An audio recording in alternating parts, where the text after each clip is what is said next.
I never imagined a cleaning lady would stand up for my daughter. Her bravery left me speechless. I will never forget the day everything fell apart. I remember the chill that ran down my spine when I heard it. The screeching objections, the shouting. The words tore through the thick air like blades. It was a Tuesday, an ordinary summer day in our little town. The sun beamed down, casting warm light into the living room, but within me, a storm was brewing. I watched my daughter, Lily, her eyes wide, shimmering with tears that threatened to spill. I stood frozen in the kitchen, hands trembling around a chipped coffee mug. The reality nestled in my chest, heavy and suffocating. The whispers followed us wherever we went.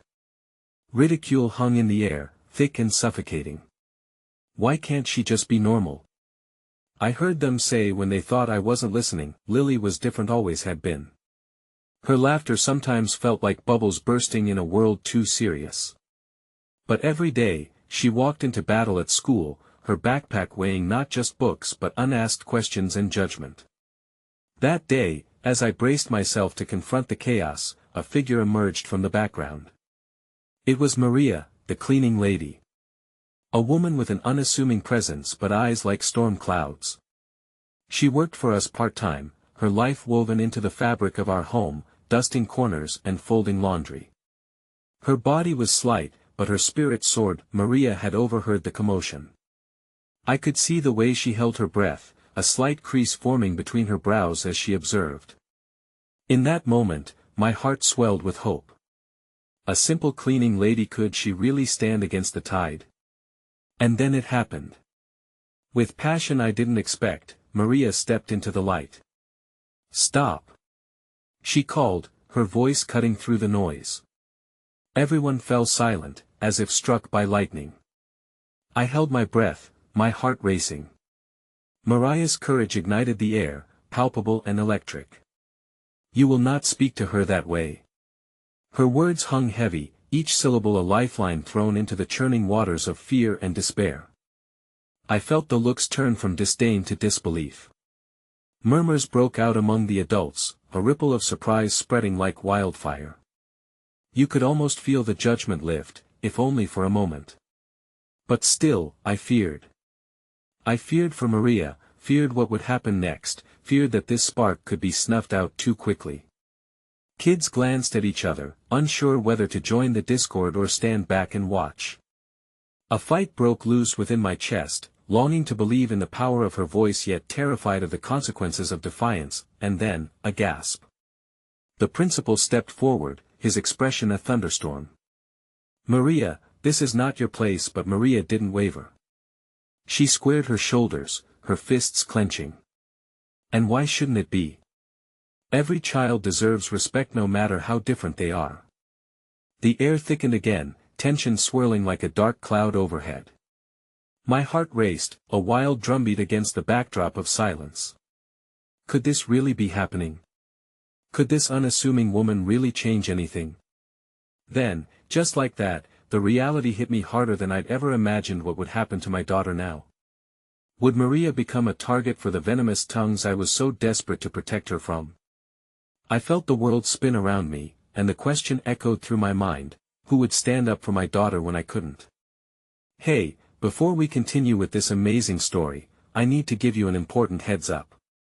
Many subscribers have reported that YouTube unsubscribed them without warning. Take a quick second to check the red button below to make sure you're still subscribed to the channel. I'd hate for you to miss any of the exclusive content coming soon. And while you're there, smash that like button, it really helps me out with the algorithm. Oh, and tell me in the comments, which city are you watching from? I love getting to know every amazing person who's part of this community. Your participation makes all the difference. Let's connect. The next few days drifted by in a haze, each hour marked by a torrent of emotions that ebbed and flowed around our house. Lily seemed to shrink beneath the weight of the world, her laughter a ghost that haunted the corners of our home. Shadows clung to her eyes, and the vibrant glow she once had was swallowed by uncertainty. Every morning, I dreaded the moment I'd have to send her off to school. The thought of her facing the taunts, the whispers, the stares, it consumed me.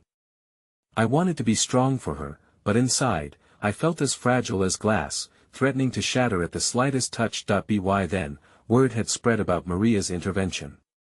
I hoped it would soften the edges of the chaos, but instead, it felt like pouring gasoline on a flame. Rumors twisted and turned, spiraling out of control.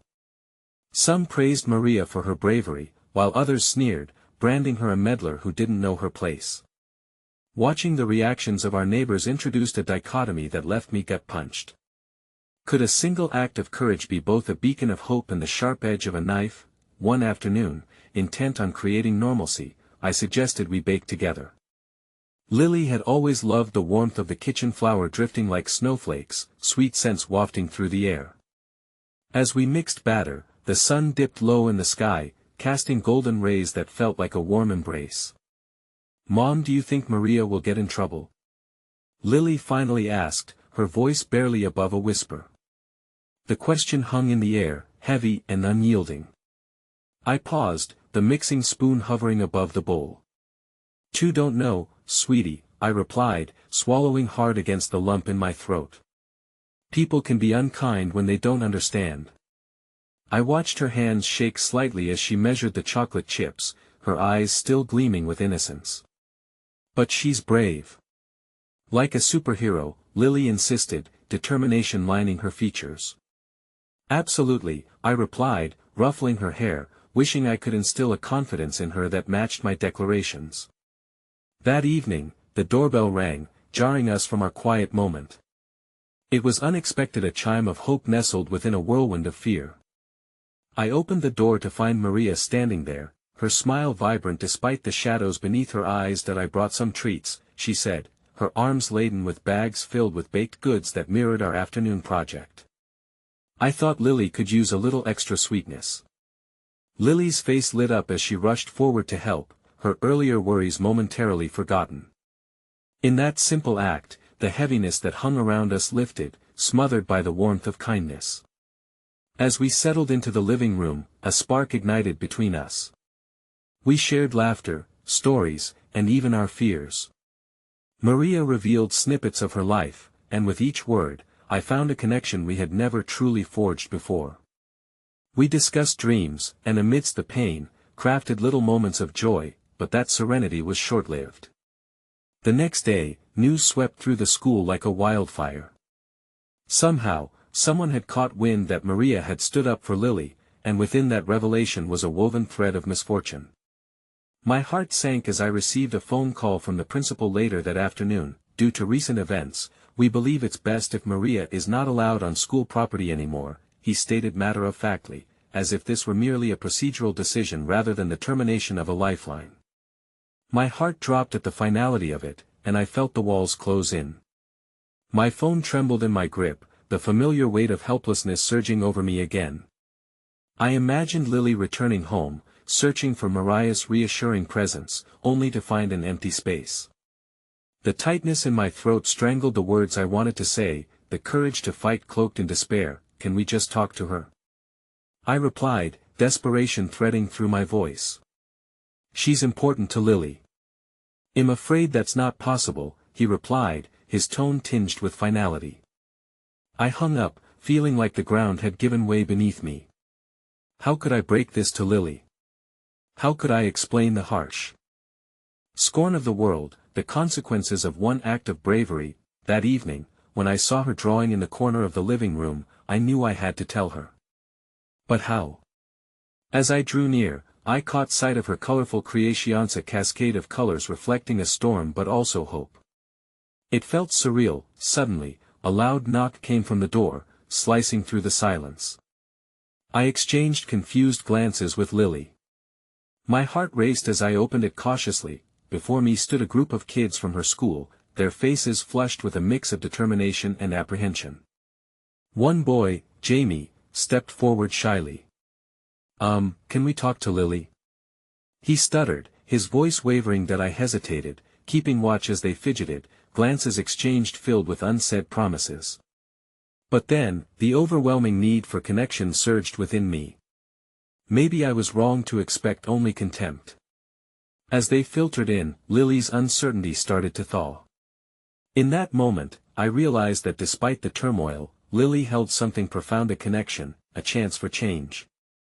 And just as promising, I sensed the tide slowly shifting, others willing to rise for her too. But just as hope blossomed, a distant shout echoed through the door from across the street. A figure stood there, hands on hips, eyes filled with defiance. My breath hitched, dread intertwining with the fleeting warmth of what could still be. This wasn't over, and I feared what confrontation awaited us next. As whispers erupted around us, I caught Lily's gaze, a fragile uncertainty reflected in her eyes. Would we be able to rise together against this storm? Would any of us really stand by her side when it mattered most? With my heart racing, I realized that the battle was far from over. The air thickened with tension as Jamie and the others stepped cautiously into our living room, their expressions a blend of courage and hesitation.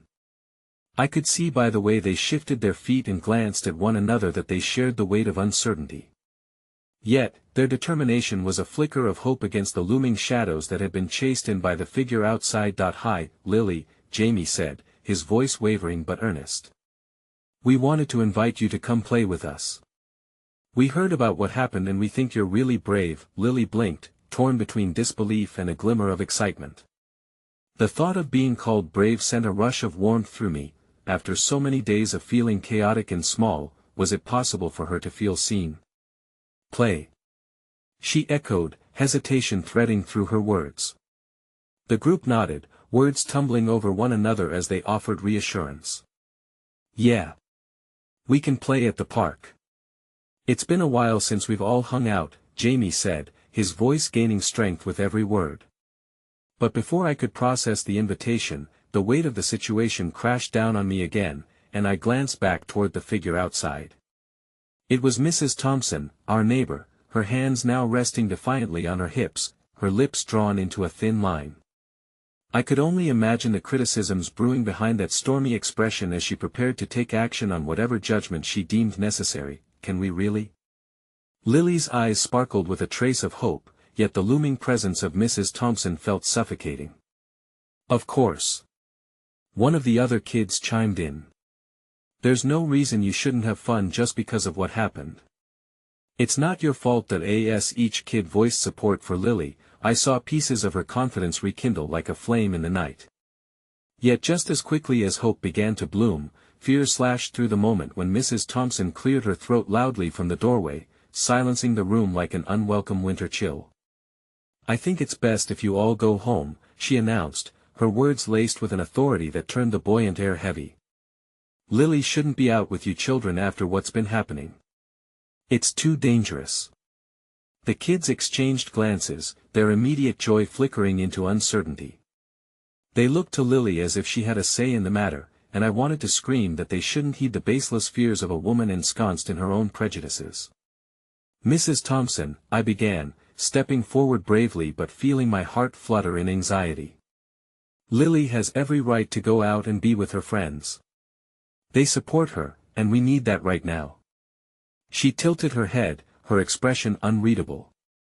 "Support does not come from a place of recklessness," she retorted, her gaze penetrating.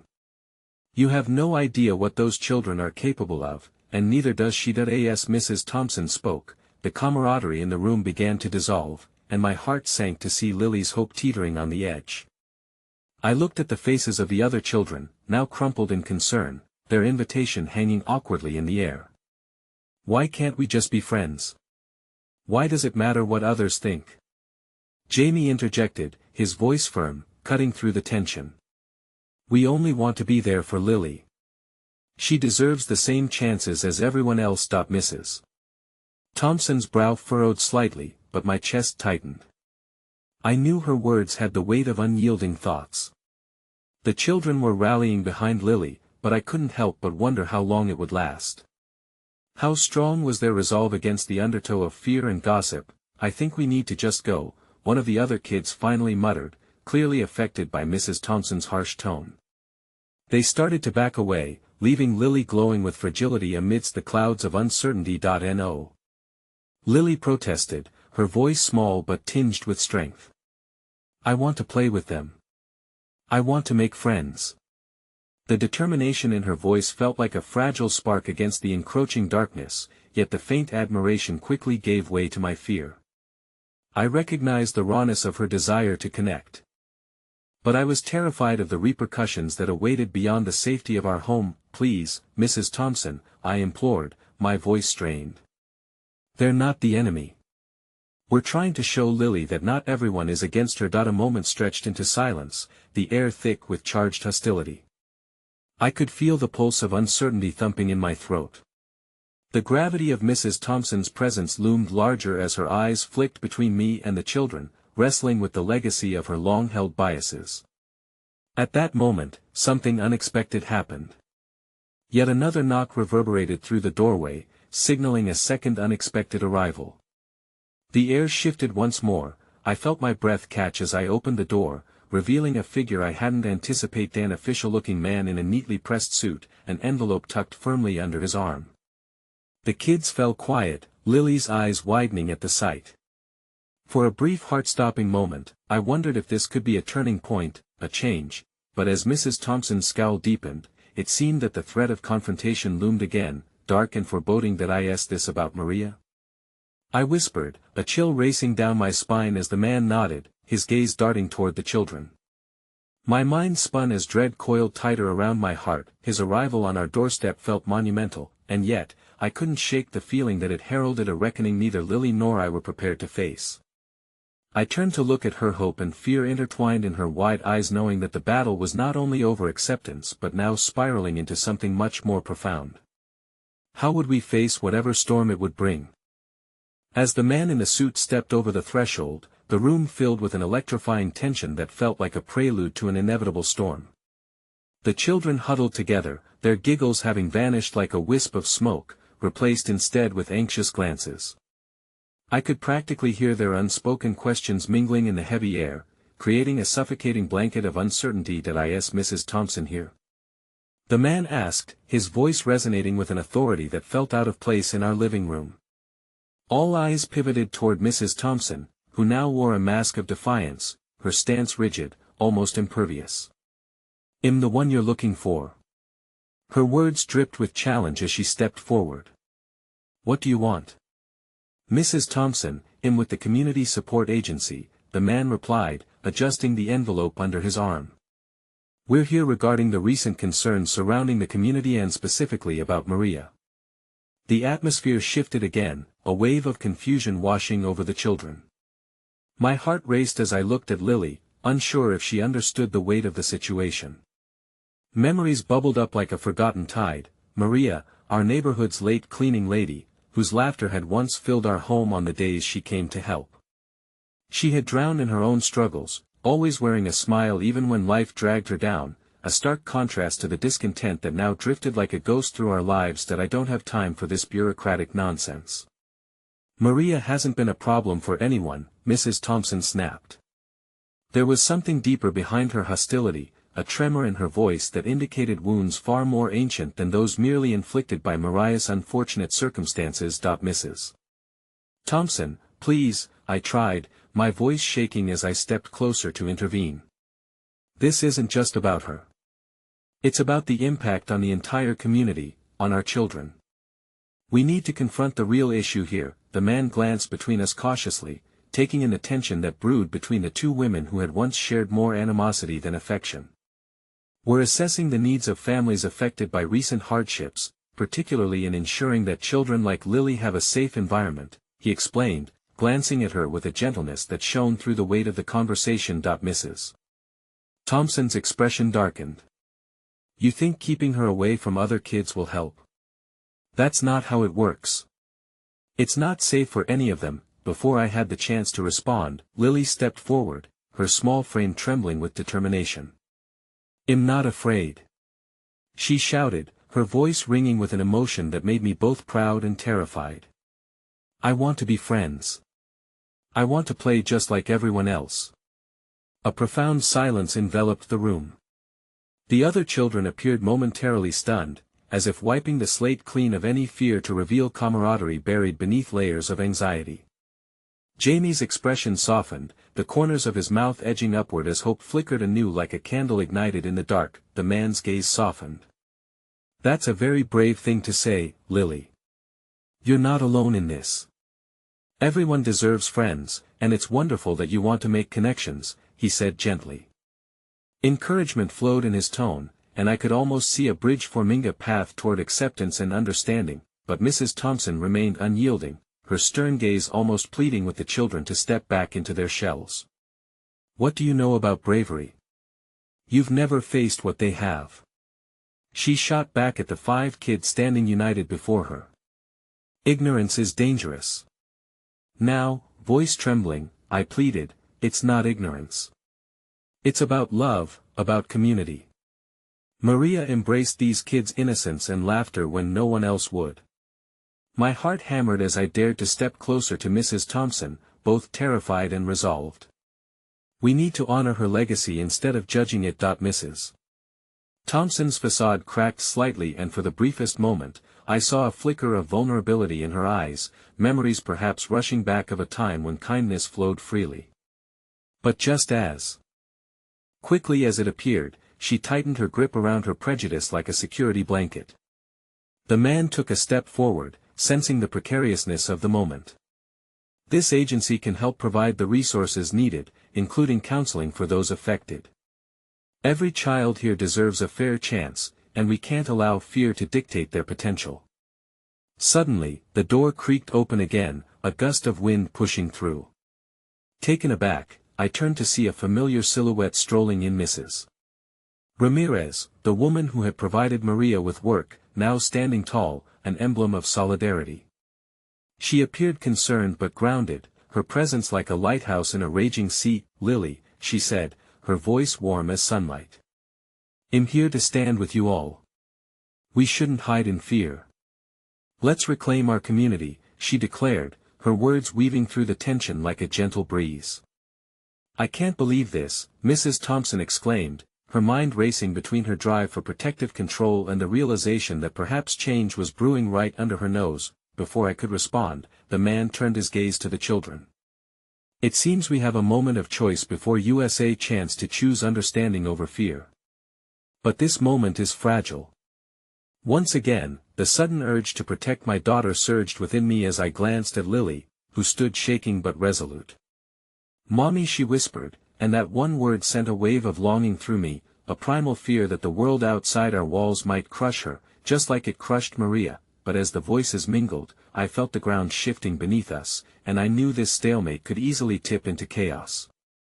Just then, the envelope in the man's hand began to tremble alluringly as he exchanged glances with Mrs. Ramirez, suddenly exuding a sense of urgency. "Perhaps you should read this," he began, opening the envelope cautiously. But as he started revealing its contents, an icy shadow fell over Lily's face, and the room fell dead silent. Our breaths collectively held that I could barely comprehend the gravity of whatever awaited us within that thin paper, yet the whir of ominous possibility crackled in the atmosphere, urging us forward into the unknown. We were all on the precipice of revelation. Was it possible that fear would soon be overshadowed by the truth? Or would the darkness bleed deeper into our lives? Every breath felt heavy as the man unfolded the contents of the envelope, his careful movements echoing in the hushed room. I could sense the tension building with each rustle of paper, and Lily instinctively took hold of my hand, her small fingers trembling in mine. I could barely find the strength to reassure her, my heart racing with fear of the unknown. "Maria was more involved in our community than anyone realized," he finally spoke, his voice steady despite the palpable anxiety twisting in the air. "We've been collecting testimonies and evidence leading to this conclusion. It appears she was fighting her own battles, helping those in need while struggling to stay afloat herself, fighting her own battles." Mrs. Thompson repeated, disbelief laced with an edge of anger. "What are you implying? That we should pity her? She was a danger to everyone, especially these kids." The man looked her directly in the eyes, his determination unwavering. "Not pity, but understanding. Maria wasn't just a cleaning lady, she was a motherly figure for many children in our neighborhood. She devoted her life to stitches of connection that held this community together. A wave of nostalgia swept through me at the mention of Mariah's laughter echoing through the halls of our home, infusing warmth into the cold corners of our daily struggles. Her stories felt like a bridge to a better world, one I didn't know was crumbling beneath us. It's a choice we're all facing now, Mrs. Thompson, he continued, his voice softening. Change is uncomfortable, and it can feel unsafe. But it is essential for our community to grow, especially for our children. The silence that followed was thick, a brewing storm of suppressed emotions. I could see the children standing in solidarity, their small frames embodying innocence wrapped in courage. Lily was holding her breath, wide eyes searching for some flicker of hope amid the fray, but Mrs. Thompson remained steadfast, cracking a bitter smile laced with resignation. Then why didn't she ask for help? Why did she choose to drown in her struggles alone? The accusation hung heavy in the air, raw and accusatory. I knew what she was hinting at, a reflection of her own fears. People don't always have the capacity to reach out when the world seems like it's crashing down around them, I finally managed to say, my voice softer than I intended. Not everyone can fight alone, but you can't fault them for seeking comfort where they can comfort. Mrs. Thompson spat bitterly. Is that what you call it? Allowing children to be around someone she arguably infected with her despair? Her words stung like nettles, igniting flames of anger in my chest. You're twisting the narrative. Maria was a pillar of affection for these kids. They found refuge in her kindness when no one else showed up. As I spoke, I began to understand that Mrs. Thompson's anger wasn't entirely rooted in fear of Maria, but rather in her own vulnerabilities. Perhaps it was easier for her to hide behind a wall of disapproval than to confront her own loneliness. Both of us have lost, Mrs. Thompson. We are all waiting in our own grief, I whispered, the weight of my feelings pouring into my words. We can either choose to shut out the connection or allow the pain to bind us together, to help each other heal. A flicker of doubt passed over her face, but just as quickly, she steeled herself again. I don't have to explain myself to anyone, least of all you. Before I could respond, the man interjected calmly. There's something else you need to know about Maria, something that may change your perspective. With deft movements, he pulled an old newspaper clipping from the envelope and handed it toward Mrs. Thompson. This was from a community event 5 years ago, one where Maria was recognized for her work helping provide meals for children in need. The award she received speaks volumes about her character, more than words ever could. Mrs. Thompson's hands shook as she hesitantly took the clipping. Each child leaned closer, their curiosity piqued. The moment felt suspended in time, as though destiny itself had tipped the scales. But as Mrs. Thompson read the article, the silence shattered when the door burst open again, and in rushed Tommy, one of the neighborhood kids, his face flushed with panic. Mrs. Thompson. You have to come quick. They took Mariah's things from the house. A collective gasp erupted in the room, and doubt clouded over Mrs. Thompson's resolve. What do you mean? Who took her belongings? She demanded, her composure starting to crack as the weight of the situation collapsed around her. The truck just drove off. Tommy explained, breathless with urgency. They said something about an eviction. We have to do something. The room was suddenly alive with commotion. The notion that Mariah's memory, her legacy, was being swept away from our community ignited a flame of solidarity. The children exchanged hurried whispers, determination rising like a tide within us all. I looked at Lily. Her eyes, normally filled with innocence, now brimmed with fierce tenacity. Mom, we can't let them take her things. We have to stop them. Fear mingled with excitement at the prospect of action, and despite the uncertainty looming, a flicker of hope surged again. It felt like the twilight before dawn, dark yet filled with promise. Mrs. Thompson, caught in the whirlwind of conflicting emotions, finally whispered, almost to herself, what have we allowed to happen? Before I could respond, the chorus of urgency swelled again, and we all rushed toward the door, hearts pounding with the resolve to stand together, to protect the essence of who Maria was and the community we yearned to build. As we made our way outside, I couldn't shake the sense that this was just the beginning, a raw moment of truth thrumming beneath the surface, begging to be unearthed. Shadows loomed around us, lighting and darkening the path ahead. but we stepped forward, plunging headfirst into the unknown, ready to reclaim a future we hadn't realized we were losing. The chill of the evening air did little to dissipate the heat of urgency coursing through me as we charged out of the building. I could hear the pounding of my own heart drowning out the sounds of the neighborhood. It felt as if we were racing against time. Around me, the children followed closely, their tiny hands gripping one another as if fear and hope were two sides of a single coin. Tommy led the way, his youthful energy igniting a spark of determination in our group. Mrs. Thompson lingered a few steps behind, her expression shifting from that of an angry sentinel to one of reluctant concern as she absorbed the gravity of what was happening. I caught a glimpse of her, a woman embodied in turmoil, wrestling with her beliefs while gradually awakening to the weight of community, the same community she had once shielded herself from. "Tommy, where did they take her things?" I called out, fighting to keep pace. "To the old storage facility, I think. It's just a few blocks away. They said they'll throw everything out if no one comes to claim it." His voice strained with urgency, pressing us onward that we turned corners, adrenaline pumping through our veins as I felt an unfamiliar sense of unity building between us. It was as if the divide between adult and child began to blur, our collective distress manifesting as shared determination. With each step, I saw flickers of courage in the children's eyes, not just from wanting to save Mariah's belongings, but from a deeper yearning to stand for something greater than themselves. As we neared the storage facility, an anxiety swelled in my chest, a mix of dread and anticipation. What would we find there? Would the echoes of Mariah's loving spirit still linger among her belongings? Would Mrs. Thompson's heart soften in the face of this battle? When we finally arrived, a group of burly men loomed over a truck parked haphazardly near the entrance, their voices a rough cacophony that shattered the stillness. I felt Mrs. Thompson hesitate behind me, but Lily stepped ahead, her tiny frame displaying a bravery I had not anticipated. "Stop. You can't take her things," she shouted, her voice small yet resolute against the clamor. The men turned in surprise, their expressions a mixture of annoyance and confusion. One of them, a heavy-set man with a face shadowed by a scruffy beard, took a step toward Lily. "This isn't your fight, kid. We're just doing our jobs, but those things belong to Maria. You can't just throw them away like they don't matter," Lily pleaded, her voice trembling with righteous anger. At that moment, a few more neighbors began to gather, drawn by the commotion. I felt a mixture of pride and anxiety wash over me at Lily's courage. If she was willing to take a stand, could we hold Iris to the occasion? One by one, people emerged from the shadows, their faces familiar yet distant.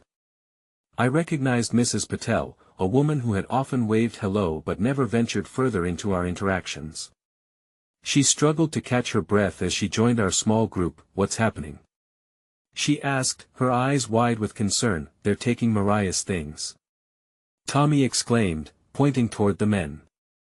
"We have to help her. Kicking someone out is bad enough," Mrs. Patel said, her voice shaking with indignation. "But to disrespect her memory by discarding her belongings? No. This isn't right." Encouraged by Mrs. Patel's boldness, I inhaled, a sudden rush of determination electrifying my veins. "We're not going to let them do this. We are all Mariah's family. And family stands together." Mrs. Thompson, still behind me, finally stepped forward as if breaking through an invisible barrier. "This isn't just about Maria anymore. It's about all of us.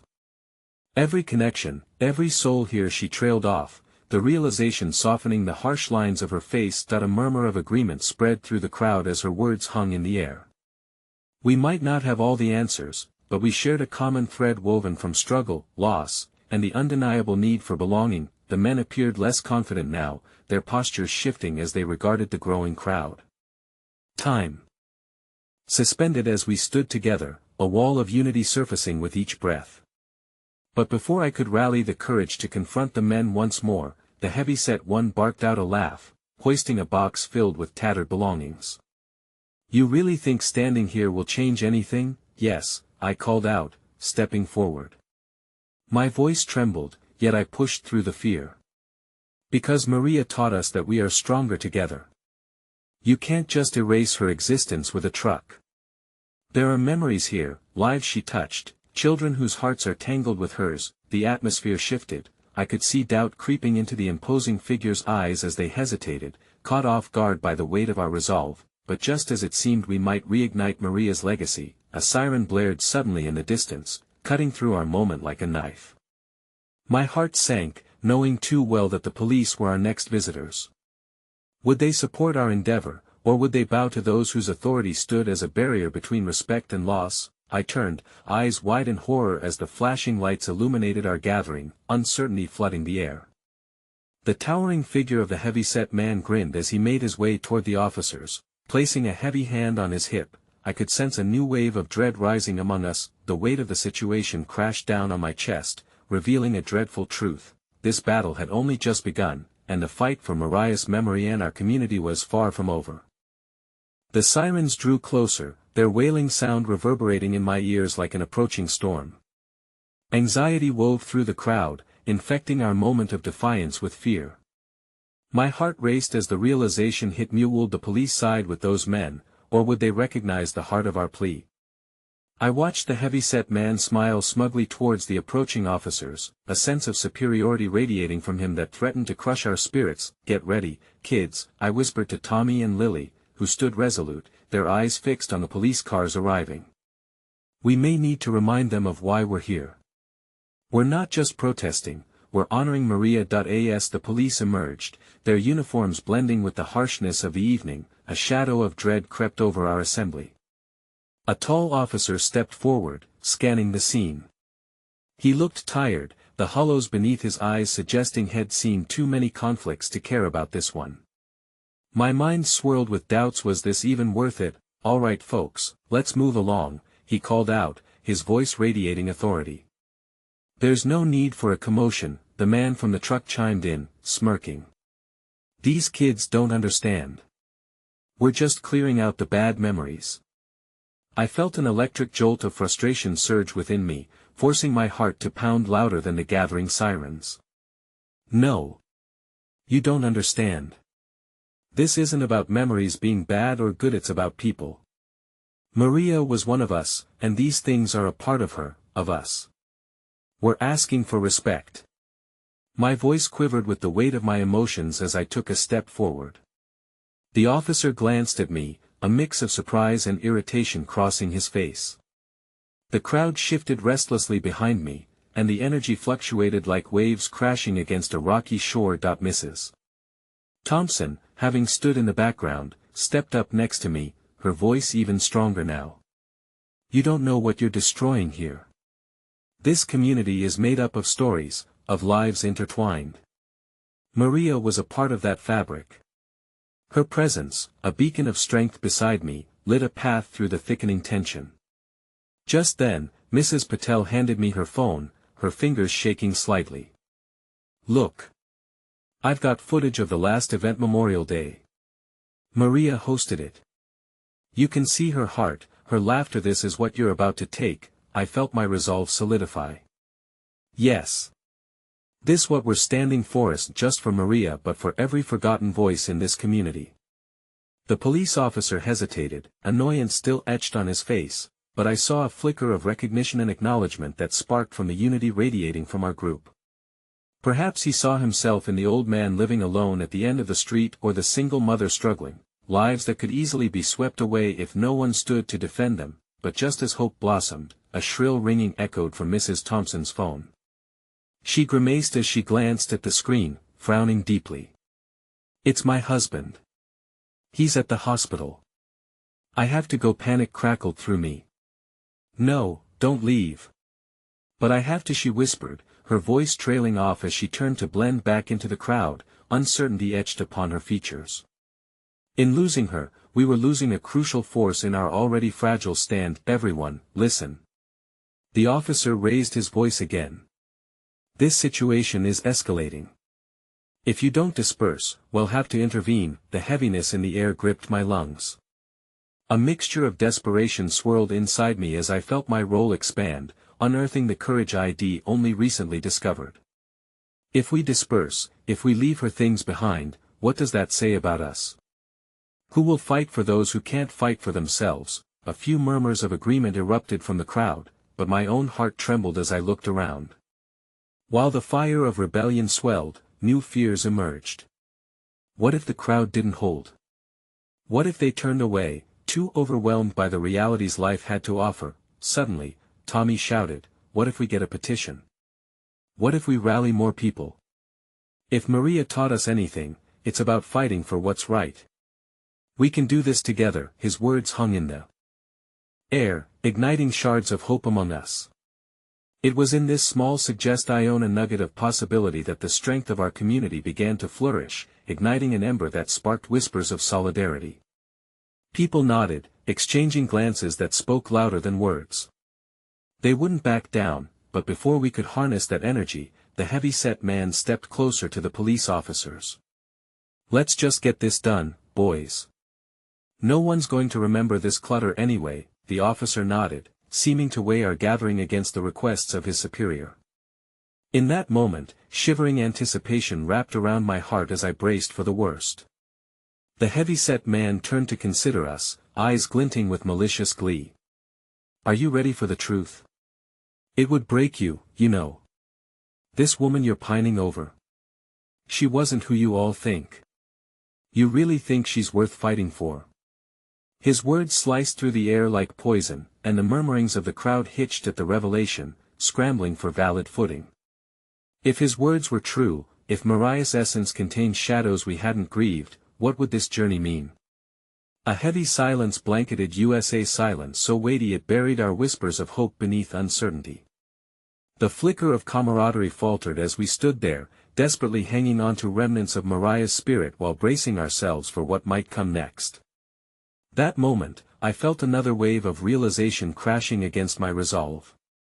If the truth meant sacrifices, if there were pieces of Mariah's life we were yet to understand, then learning them would be just as vital as fighting for her memory. The tension pulsed thick in the air, every heartbeat a countdown, every breath an echo that warned me this journey was just beginning, and if I didn't find the strength to press forward, we might all be lost in the shrouded layers Maria had left behind. Would I have the heart to uncover that which was hidden, and would it unite us or drive us further apart? The heavy-set man grinned, ominous and triumphant, and I felt a dreadful revelation overshadow this already fragile moment. I couldn't ignore the past, not if we were to stand a chance of healing. But whose heart would I break along the way? As questions loomed, the faint siren of doubt began to settle in, leaving me suspended between the need to protect loved ones and the possibility of discovering too much. We were at a breaking point, teetering on the edge of connection and division. The truth lurked just behind the door, and in the coming moments, it would test every ounce of the unity we had forged. The crowd stood frozen, the air thick with the weight of uncertainty and unease. I could feel every glance, every breath shared among USA, collective pulse reverberating through the silence. The heavy-set man's taunting smile hung ominously as if he reveled in our vulnerability, basking in the tension that spread like wildfire. Tommy, sensing the shifting emotions, stepped closer to me, his small hand grazing my arm. His unwavering belief caught hold of my heart like a lifeline. "We can't back down now. Not when we're this close," he urged, his voice barely above a whisper. I nodded, despite the churning chaos within me. Somewhere deep inside, I knew our mission wasn't just to fight for Maria. It was about uncovering the truth and holding on to the pieces of her spirit that were slipping through our fingers like grains of sand. But the immense fear of what we might discover weighed heavily on my chest. Did I truly want to uncover the deeper narratives entrenched in Mariah's life? As if sensing my turmoil, a soft voice broke through the tension. "You want to know who Maria really was?" It was Mrs. Patel, her eyes glimmering with an unexpected fierceness. "I never knew her well, but she taught my daughter how to dance. I saw the joy in my child when she came home twirling in that old dress Maria gifted her." "It was beautiful, beautiful," echoed Lily beside me. "She helped me with my school projects." Her voice wavered but rang with conviction. "She always believed in me, even when I didn't. That I almost didn't show up tonight." Mrs. Thompson's voice rose gently. But Mariah's laughter kept calling me back. "We owe it to her to stand strong." Words of warmth began to spring forth, illuminating every shadowy thought. An electric charge of courage coursed through the crowd, hearts tying together in an unforeseen embrace. She didn't just exist in our memories, she painted our lives with color, I realized aloud, feeling the efflorescence of the community I once feared might abandon it. We are so much greater than any darkness. The truth mustn't weaken us, it can only reveal us. But as I spoke, a rumbling discontent grew from within the crowd. The heavy-set man, sensing his control slipping, snarled, "You think you know Maria? You think a few loving memories make up for the truth? They don't, kid. Especially not when it can destroy everything you hold dear." A chill slid down my spine at the edge in his voice. I glanced back at the faces around me, half expecting the warmth to extinguish before my eyes. But they remained, their strength solidifying my growing determination. Just as I began to grasp a shred of hope, a commotion broke out near the back of the crowd. Someone stumbled forward, eyes wide with panic. "They're coming. More of them." Gasps rippled through us. A gang members of the same group that had threatened our community. My throat tightened as fear clawed at my resolve, a chorus of harsh laughs echoing ominously in the distance. The heavy-set man leaned back, a predator relishing the chaos about to ensue. "See now? It's not just memories at stake, it's your safety," he jeered, reveling in the unfolding unrest. "Stay together," I shouted, urgency lacing my voice. "We need to stand firm. This isn't about fear, it's about love. About Mariah's light that still shines among us." Lily gripped my hand tighter, her small fingers trembling. "But what if they come after us?" Before I could reassure her, another figure burst through, and I instinctively gasped. It was a woman, her features drawn and tired, yet her presence radiated strength. "Please," she shouted, clutching her jacket. "They're not just angry at you. They want to silence all of us. They want control over a past that doesn't belong to them, Mom." Tommy whispered, recognition dawning on his face. "Is that?" "Yes," she nodded, tears threatening to spill over her cheeks. I couldn't stay away. "We need to fight for what Maria stood for. We need to remember her truth." A tremor pulsed through the crowd, uncertainty present once again. The sense of safety I had hoped to protect began to fray, hinting at a terrifying unraveling. Just then, a loud crash echoed from the direction of the police vehicles. To our horror, they began to scatter.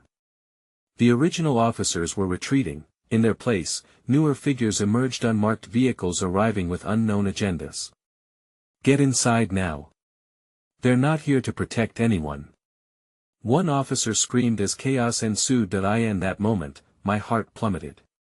We were not merely fighting for Mariah's legacy, we were potentially risking our lives against those who would strike without remorse. "Tommy! Lily!" I called out over the growing bedlam. We were losing the battle at every turn. And in a split second, it hit me: if we didn't uncover the truth now, we might never get the chance again. The truth could break us, crush us, yet it also had the power to unify amid darkness. Just as I prepared to push forward amidst the retreating tide, the heavy-set man stepped forward, his grin wider and more sinister. "Then let me offer you a deal. You discover the truth about Maria, and it'll ensure your parents leave without harm." His voice dropped, a sinister whisper, "Otherwise, you might just awaken nightmares you can't unsee." The offer hung in the air like a pendulum swaying precariously. I would have to tread a path riddled with the potential for heartbreak and revelation. Were those vested in the truth truly my allies, or were they simply pawns in a sinister game? Could bravery encircle us, weaving through the chaos? Every heartbeat convulsed with dread and determination. One horrid truth could send us spiraling. Yet, the kindred spirits surrounding me shone unwaveringly bright.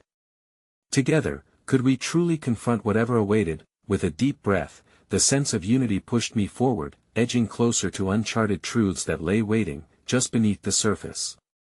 As the world unraveled around us, I knew this moment would reshape us, forbear a trial that might either reinforce our bonds or fracture us apart more than the heavy-set man could ever imagine. The air crackled with tension as my heart raced, torn between the relentless urge to step forward into the unknown and the instinct to pull back, to shield Tommy and Lily from potential harm. Mrs. Patel clutched her daughter tightly, whispering words of courage, while Mrs. Thompson stood as a living testament to resilience amid the chaos. Small acts of bravery popping up everywhere around me like wildflowers breaking through cracks in the pavement. "Remember Maria," I murmured, echoing the sentiment that had united us moments ago. This was no longer just about her memory, but our own. We needed to stand not only against the threats closing in on us but also against the fears lurking in our hearts, fears of loss, betrayal, and uncovering that painful truth we all avoided. Just behind that old warehouse, Tommy's mother spoke, her voice steady despite the tremors. "I heard something that could explain all of this. They've been moving in and out, almost like they were hiding something, or someone." The glimmer of hope sparked a flicker in my chest. There could be some truth beneath that roof, something that might put everything we believed on the line but offer clarity too. "Let's go." I took a deep breath, summoning every ounce of courage remaining in me. We needed to act quickly while the heavy-set man's words still drummed against our spirits, but before I could even call out, a crack of laughter echoed through the crowd. It was charged with malice, and an unsettling calm swept over the mob. I turned to see the heavy-set man motioning the newcomers forward. "I hope you didn't think any of this would be easy. You'll have to prove your devotion, sweethearts," he taunted, circling around us as if sizing up his prey. Suddenly, loud shouts erupted from somewhere off to my left, forcing everyone to shift their focus. A group of teenagers from the neighborhood appeared from behind the parked vehicles, rallying together as if spurred by some grand awakening. Their leader, a fierce girl with hair pulled back tightly, faced me with fierce determination. "We heard you were going to the warehouse. We're not letting any of you go alone." Tears sprung to my eyes at this unexpected reinforcement. It felt surreal that within the whirlwind of chaos and fear, the very youth who faced judgment and apathy from us adults were willing to fight for someone they barely knew but whose heart had touched so many. Their unity acted as a balm to the festering wounds of despair. "You can't just offer us to the wolves," the girl continued, her voice rising above the crowd. "We stand by Mariah's truth, and no one gets to silence us." A murmur of acknowledgement spread through those gathered, and for a fleeting moment, I felt a tidal wave of energy wash over us. We were not ostracized as so often thought. We were a family forged in the crucible of shared struggles, ignited by the relentless flame of hope. "Let's get to that warehouse," Mrs. Thompson whispered fiercely. Together, yet the heavy-set man's expression darkened even further.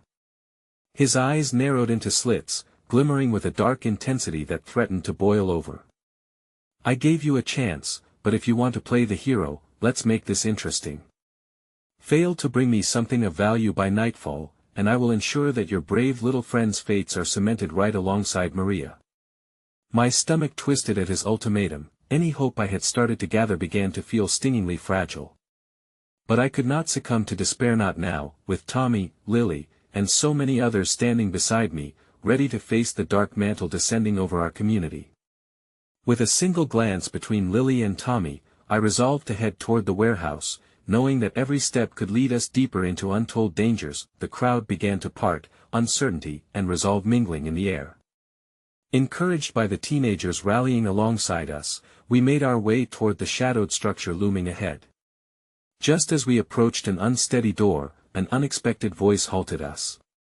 "You don't have to do this alone." It was Mrs. Patel again, stepping forward with an ember of solidarity in her eyes. "We will stand guard, we will support you, and we will not shy away from the truth Maria wanted us to uncover." As she spoke, another woman joined her, and then another. One by one, the adults began to surround our small group, heartbeats sinking as we weathered the storm together. Just then, a loud crash accompanied by a shriek reverberated through the air, sending shivers cascading down my spine. It came from within the warehouse. "Did you hear that?" Tommy gasped, his face pale. My heart pounded in response. "Stay close," I shouted, forcing the words past the rising tide of fear within me. We had no choice but to move forward, to confront whatever awaited inside, whether it was the haunting secrets of Mariah's past or something far more sinister. As we entered the dimly lit space, my pulse quickened at the sight of old crates strewn about, the air thick with dust and the uncertain scent mingling with echoes of past lives. There in the shadows, something shimmered, a glint of something metallic half hidden beneath layers of grime.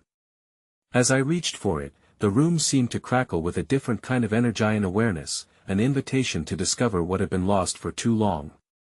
But the weight of the moment loomed like a heavy omen, as if everything was teetering on a precipice waiting, just waiting for the past to unfold and the nightmares to awaken. Just as I grasped the item, I felt a jolt pulse through my fingertips, accompanied by a sinister chuckle that reverberated against the walls. A chill coursed down my spine. This was no ordinary truth we sought. Whatever waited to be revealed would change everything I thought I understood about Maria, our community, and myself. And then a voice echoed from behind me, low and drenched in malevolence. "So, you've chosen to dig deeper, have you? You have no idea what you've unleashed." The weight of the voice hung palpably in the dusty air, seeping into my bones as I turned slowly, dread mingling with curiosity. The heavy-set man stood there, silhouetted against the flickering light spilling through cracked windows. Behind him, shadows slithered like whispers, hinting at the secrets entombed within these dilapidated walls. I gripped the object tightly in my hand, a tarnished locket that felt hot against my palm as though it held the essence of the very truths waiting to emerge. "You think you're strong?" he taunted, his grin a torturous mask. "You think unearthing old memories will create bonds? The truth has a way of shattering lives, sweetie. Are you ready for that?" I felt Tommy and Lily shuffle beside me, their nervous breaths framing the silences that followed. I couldn't afford to show them my fear, especially now. I turned to face them, recognition dawning upon me. It was no longer about just saving Mariah's belongings, nor was it solely about unearthing the past. It was about recognizing and embracing all its multifaceted pieces, tethering us together with resilience. "Whatever you think you know about Maria, whatever stories you carry," I said, straining to fill my voice with warmth amid the chill. "They matter. They shape who we are, but they don't define us. We are our own narrative. There's a light holding us together, and I refuse to let darkness snuff that out." As the words left my lips, I felt a surge of energy course through me. A flicker of rebellion swirled in the air, igniting a commitment deeper than fear, a sprinkling of defiance on the canvas of our shared struggle. The heavy-set man's demeanor shifted slightly, an undercurrent of uncertainty flickering across his face as Tommy stepped forward, his courage echoing the potency of my earlier words. "You can't erase her. So many of us loved her," he exclaimed, voice trembling but unwavering. "Your threats don't scare us. Maria taught us to stand up for one another." Within that moment, I witnessed something remarkable, the essence of a community ignited from a deep well of remembrance. It was as if everyone present began to weave their stories together. Mrs. Patel, Mrs. Thompson, even the teenagers who had just arrived.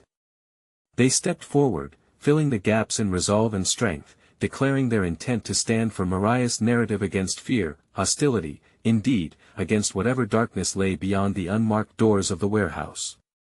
But the heavy-set man chuckled darkly again, the depth of his cackle underscored by the rumble of approaching footsteps.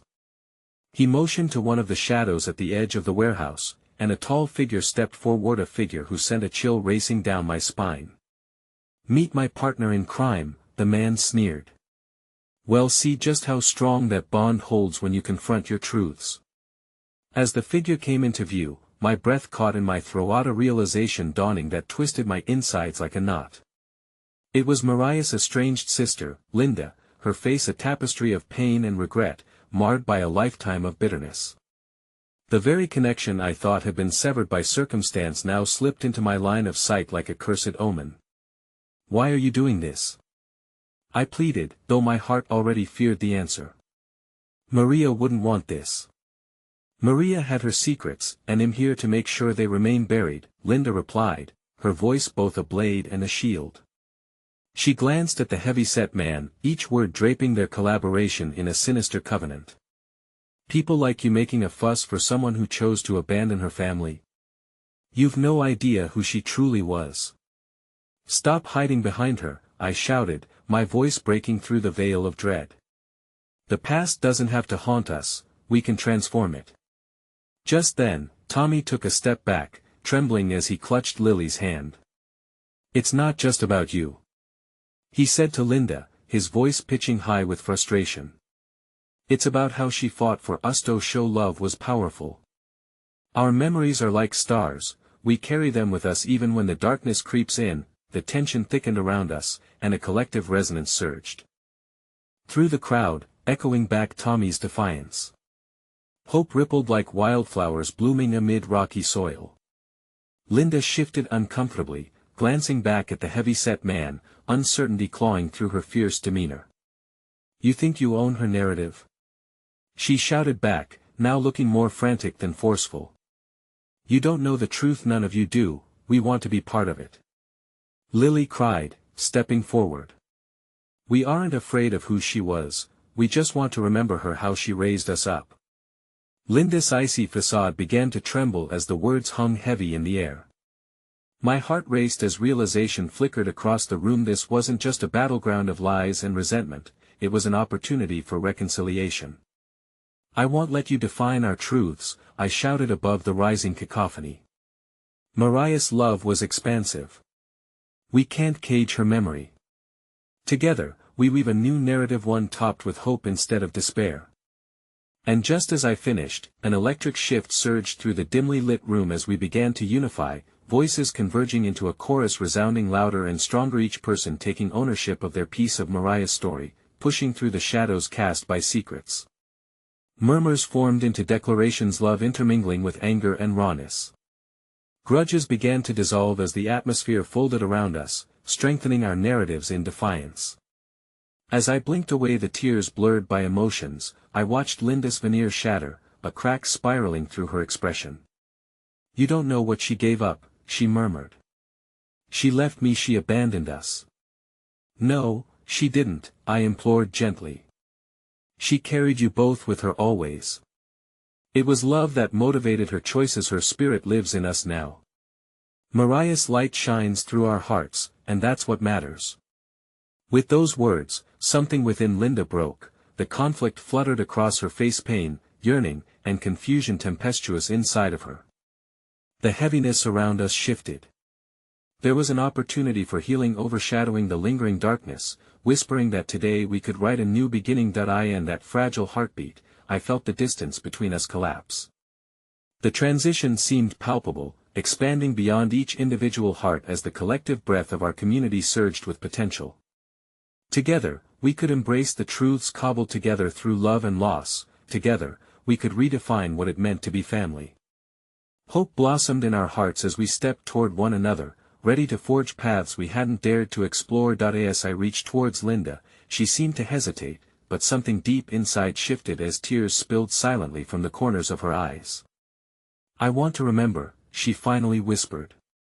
"But I don't know how." "Let us teach you," I urged, heart swelling with affection as I turned back towards the rest of our community standing resolutely together. "Let's remember her light, and let her legacy embrace all that we are." At that moment, I knew hope would be pivotal as the next chapter unfolded and the burdens we once bore began to shed. We would unite, not just for Mariah's memory but for one another, every voice braided within the greater tapestry we would forge, and when I glanced at Tommy and Lily, their faith aglow, I felt suddenly resolute. Scars would remain, but they would no longer dictate who we would become. The sweet echoes of love, unyielding and radiant, poised us to stand tall together against whatever may come, giving us strength and clarity to illuminate our journey ahead. A sense of quiet understanding washed through the room, blanketing us in warmth. Mariah's spirit enveloped every shattered thread with affection, easing the burdens we all carried. As I stood, hand entwined with Lily's and surrounded by steadfast hearts, I realized our shared journey had just begun. Together, we would carry Mariah's legacy not as a distant memory but as a living pulse, one that would unite us in harmony, and ultimately, transform the past into a beautiful new dawn. "All we need to remember is love," I whispered softly, willing that truth to resonate within each soul present, urging them forward into the day anew. We were mosaic pieces bound in shared stories, woven together in the wonder of community, a community united, prepared to reclaim Mariah's light. And in the quiet aftermath, against the backdrop of our resilience, I felt hope blossom and swell, a powerful promise echoing through my soul as we stepped forward together hand in hand, hearts blazing against the darkness. It echoed unmistakably, reminding me that we could emerge victorious, forever changed, as long as we held firmly to the bonds we forged that day, because at the end of it all, love would show us the way to truly find ourselves again.